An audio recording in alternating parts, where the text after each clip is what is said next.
Giron brings the smiles back to the French as he gets their first stage win of the Tour.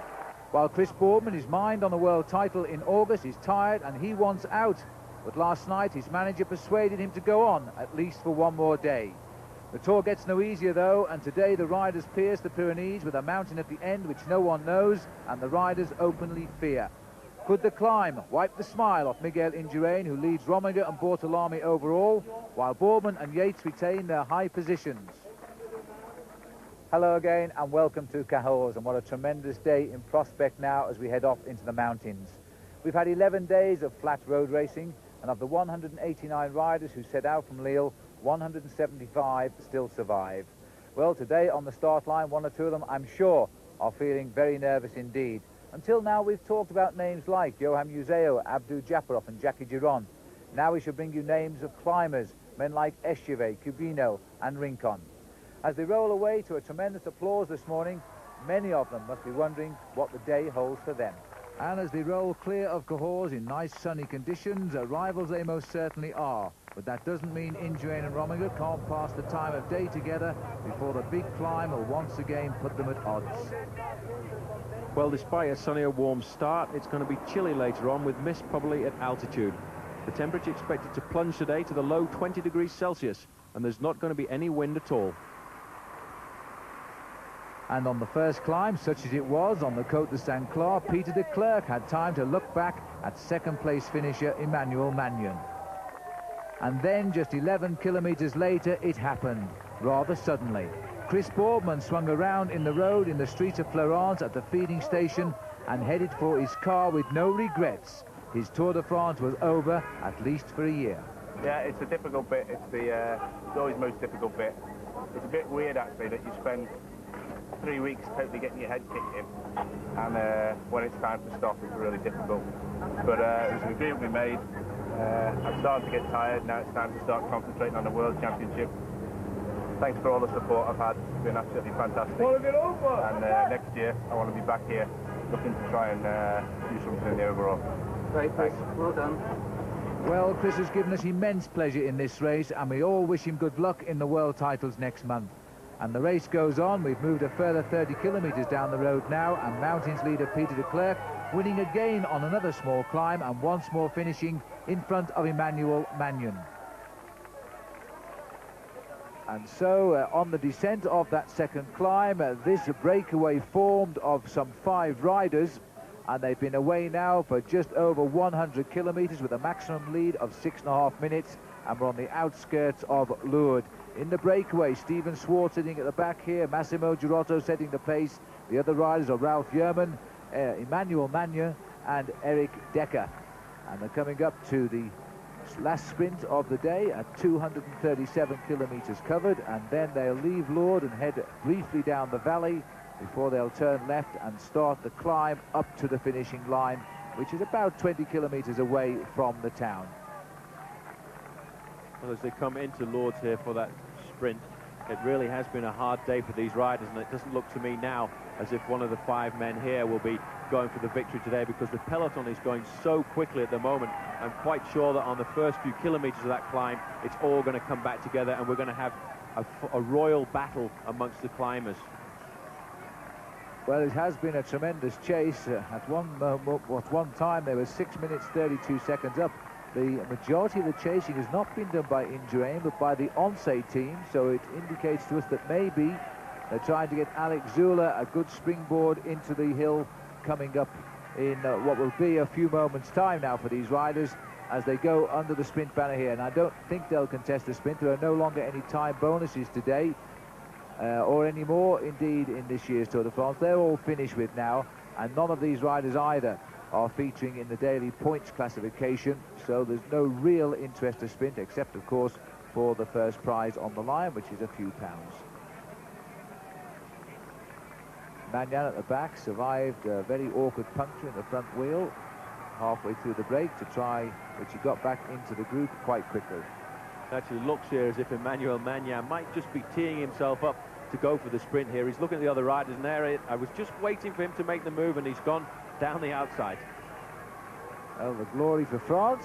Takes a look over his shoulder, but he may have gone a bit early.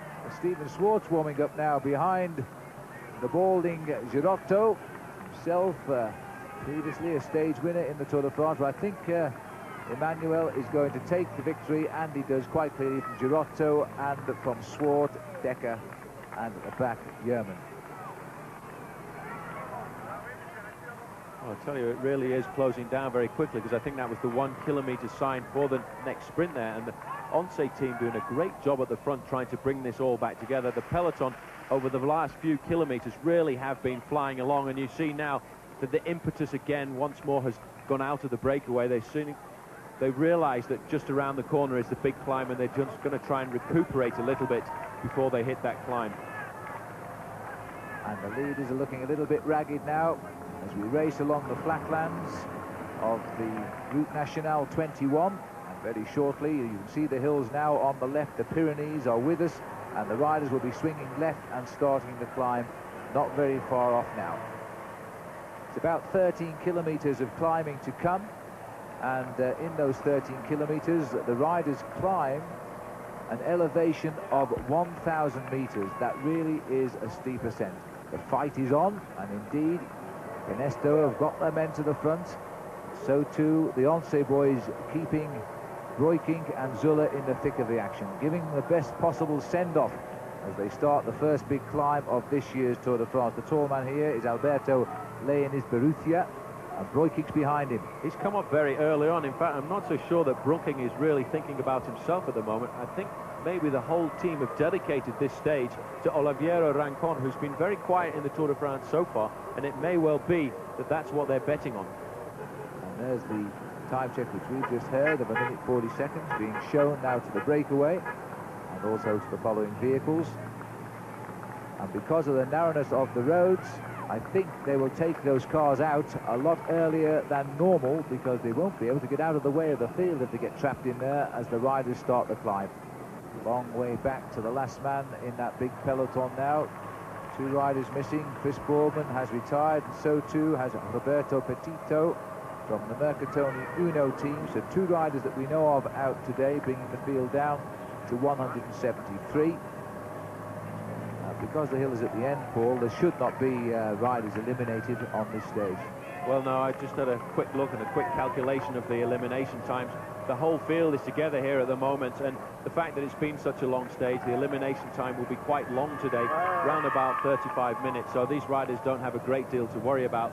It's on the longer stages with 4 or 5 cols, that's when we'll start to see riders being eliminated. But you see now how the road has started to narrow out. It's okay for these riders, just 5 of them at the front, but back in the main field, people will be fighting for position. They'll want to stay in the front 15 or 20 places because they know how important it is to start a climb near the front, because if you're at the back of the main pack on a narrow road like this, you could be something like 1 minute behind the leaders. Well, we are now on the lower slopes of the climb, and the 5 leaders are being brought back very steadily by that chasing group, but there's still plenty of action to come. So we'll take a break.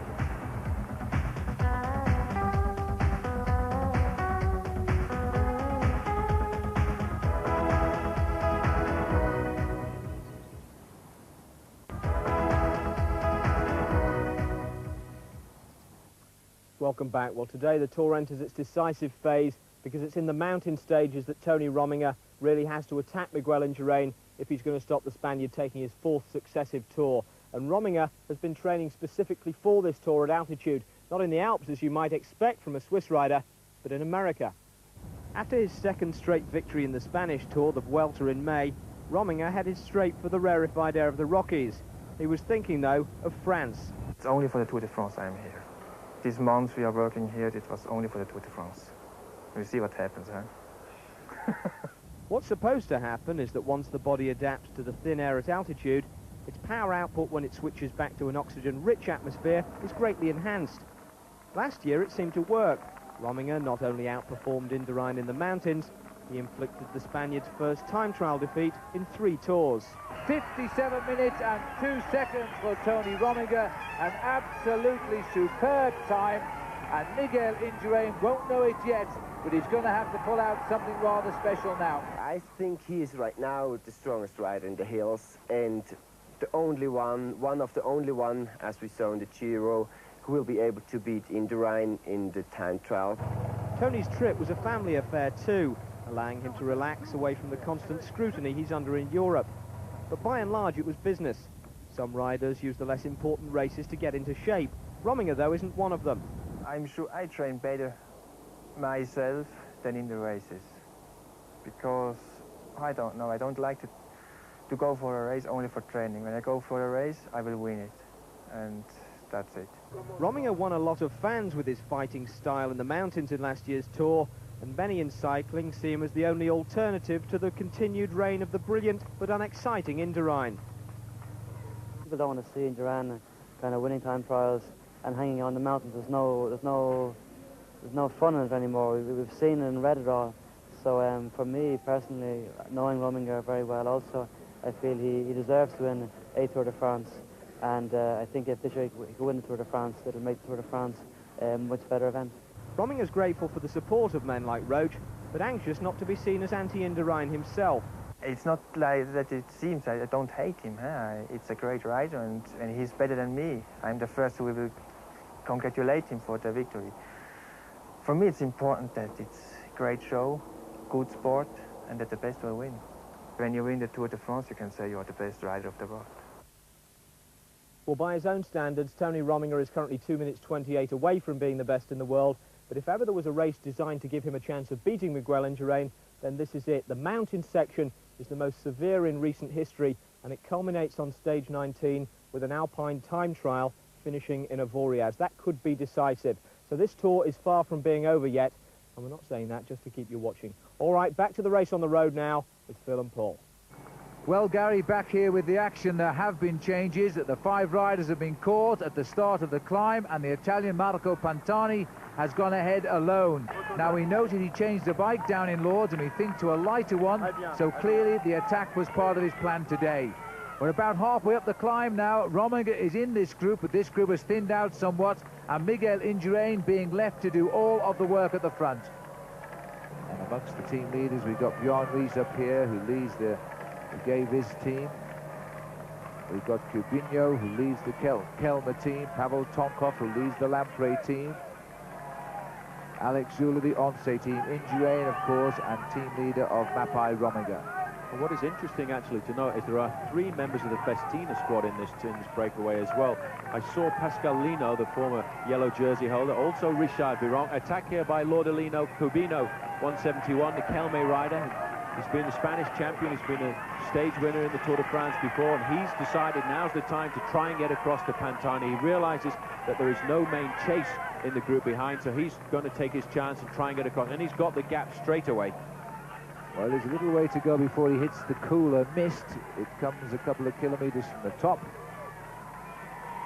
where the roads are dry again. They've been through one rain shower on the outskirts of Lourdes, but that's passed by. And Cubino couldn't get the gap, and it's Indurain himself who is just setting the tempo at the front. He's not worried about Pantani, it's just making the pace too difficult for anybody else, but he has to assume all the control now, because I think Jean-Francois Bernard has also disappeared from this group, so Indurain now is totally isolated. But it looks to me as if Rominger is sitting back a little bit, and maybe the fact that this is the first mountain of the Tour de France, he hasn't quite got his mountain legs, as they say in cycling jargon, yet. He could also be waiting for maybe the last kilometre, just to psychologically sprint away and get 30 seconds perhaps back of lost time on Indurain. Now that Indurain's alone and setting all the tempo himself, you could never tell with Tony Rominger. He did hurt Indurain last year in the mountain. He did win 2 stages in the Alps, and the Alps this year are particularly hard. But right now, Indurain is looking immensely strong. Takes a little look over his shoulder there to see if the boys are enjoying themselves on his wheel. In fact, 1 or 2 riders starting to disappear from this group. There, number 71 is Pavel Tonkov, a man who was the best young rider in the Tour of Italy a couple of years ago, and we get a chance to look a little bit further down here.